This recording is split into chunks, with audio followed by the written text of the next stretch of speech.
Hello everyone. Today I am presenting one of the important topic of environmental science, and that is ozone layer depletion. So first of all we will understand what is the ozone, where it is present or where it is formed, and how the depletion of this layer takes place. So as the graph is showing, this we will understand later on. First I want to show a very simple graph. This graph is showing this is our earth surface and the radiation coming from the sun. So these radiation enter over the earth surface, and here we can see that there are the different layer which is present over the earth surface. So these layers are forming an atmosphere. So there are various layers like troposphere, stratosphere, mesosphere and thermosphere. All these layers are the part of this atmosphere. So we know that this ozone layer which is present in the stratosphere, which is the layer of the atmosphere. In a very simple way we can say that this ozone layer covered the earth's surface, and it is protecting us. This ozone layer is protecting us from the UV radiations which is entering over the earth's surface. Now in case if this ozone layer is become thin, or there will be hole, then these rays can directly into over the earth's surface, and as we know that UV radiations are very harmful for the plants, animals and the human being.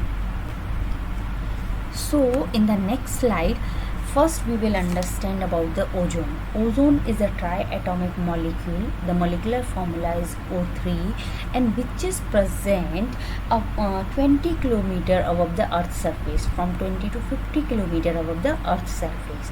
And we can I have already told you that this ozone layer protects us from the UV radiation, and UV radiation is again made up of three parts: UVA, UVB and UVC. So first we will understand what is called ozone depletion. So we know that ozone is a triatomic molecule, gas molecule, and these molecules jointly formed a layer over the earth's surface. So when the concentration of these triatomic molecule become lesser, so we can say that the average concentration of ozone in the atmosphere should be 300 Dobson unit. DU is Dobson unit. But when the level falls below 220 Dobson unit, it is known as ozone depletion, or simply we can say the thinning of ozone layer.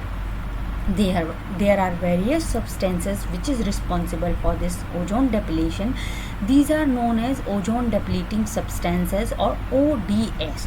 For example, chlorofluorocarbon, carbon tetrachloride, methyl chloroform and halogens. As I have already told you that the measurement unit of the ozone is Dobson unit.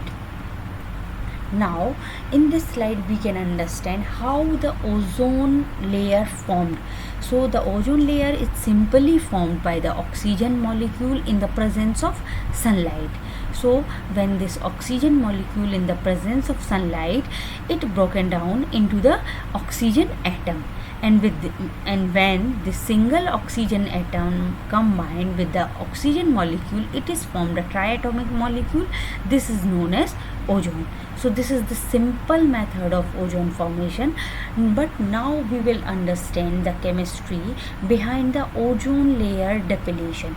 So as I have already told you, there are various compounds which is responsible for ozone depletion, in which nitrogen oxide, hydroxy compound, these compounds are responsible, and you can see here the chemical reactions, how this O3 molecule combined with nitrogen oxide, and this O3 molecule break down into the oxygen and nitrogen dioxide. So similarly the other compound playing the role.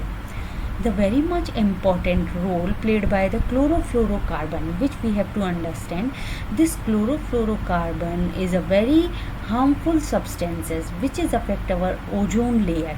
So the chlorine atom of this chlorofluorocarbon, it released from the chlorofluorocarbon, and this chlorine atom combined with the O3 molecule, ozone molecule, and further break down this O3 molecule into the O2 and ClO compound, and this ClO compound again react with oxygen atom, and these oxygen atom combine together and form O2 molecule, and again this chlorine is free, and now it is free, so this is again available for the reaction with O3 molecule. So we can say one chlorine molecule can break down more than 1000 molecule of the ozone.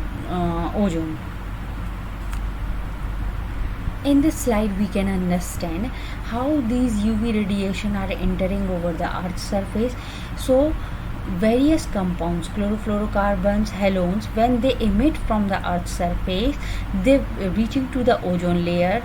Ozone means O3 molecule. These compound combine with the ozone molecule, doing some chemistry and break down this O3 molecule, and because of this breaking of O3 molecule, you can see here this layer is broken down or thinning the layer, so which is responsible for the UV radiation to enter over the earth's surface. So finally, the other one compound we can understand, nitrous oxide. So nitrogen containing compound are also affecting our ozone layer, like N2O, when it react with the when in the presence of sunlight, it convert into the dinitrogen and oxygen. So this is the further chemical reaction how this nitrous oxide degrade our O3 molecule. Now ultimately this diagram is showing how this UV radiation entering over the surface in the stratosphere. This is the stratosphere. Ozone layer is present, and this shield UV radiation. This is showing this ozone layer shield the UV radiation. But when this chlorofluorocarbon enter from the earth's surface to the stratosphere, it interact with the ozone molecule. This chlorine atom combined with O3 molecule, and this O3 molecule is broken down into O2 molecule, and this form chlorine and oxygen compound. So that's why this O3 molecule is breakdown. That means our ozone layer is depleting or thinning in the stratosphere, and when this layer become thin, this layer become like depleting, so these UV radiation can easily enter over the earth's surface, and further it is causing various harmful effects over the plants, human and animals, which we can understand in our second part of slide presentations. So here we have already mentioned chlorofluorocarbon, hydrochlorofluorocarbon, halogens, methyl bromides are some compound which is responsible for ozone layer depletion. These are also known as ODS. So further the effect and the prevention of ozone layer depletion we will understand in next presentation. Thank you.